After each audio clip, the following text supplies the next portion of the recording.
Welcome to the PBM Insider. I'm Jim Lodge, an actual PBM insider.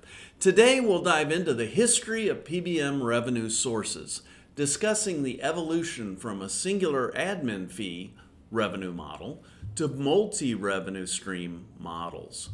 The PBM industry began in 1968 when pharmaceutical card system launched into the market. From this point to the early 1980s, PBMs operated pretty much like traditional TPAs, charging a singular admin fee for their revenue generation. During the back half of the 1980s and into the 90s, pharmaceutical manufacturers began incentivizing PBMs to place their drugs on the formulary versus their competitors' drugs. This was done in the form of so-called rebates. Now, the folks back in Riley, Kansas, where I'm from, they might cynically call these kickbacks or maybe even bribes. But we'll go with the industry lingo of rebates for purposes of this discussion.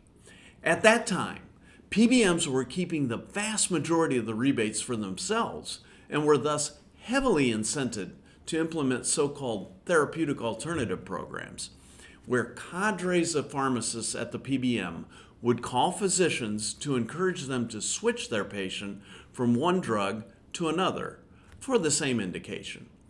In the 2000s, PBMs expanded their power, engaging in more aggressive rebate negotiations with manufacturers in exchange for that formulary placement.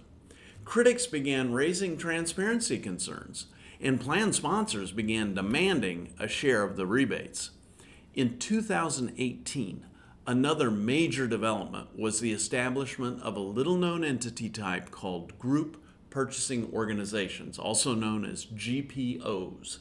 Essentially, these were formed with the idea that they would aggregate rebates across multiple PBMs and lower prices through that volume.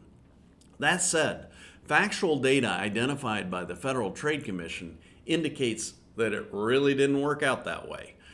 They found that over the ensuing 6-year period, these GPOs charged significantly more for certain classes of drugs than the national average drug acquisition cost.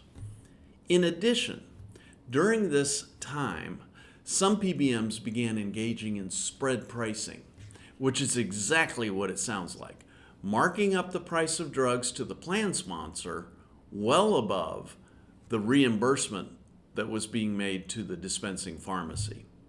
So to review, over the last 50 years, common industry practice has evolved from a singular revenue source, the admin fee, to multiple streams of revenue such as rebates, GPO fees, spread pricing, and a host of other nickeling and diming through tack-on admin fees, all adding up to billions in PBM revenue beyond the original singular admin fee.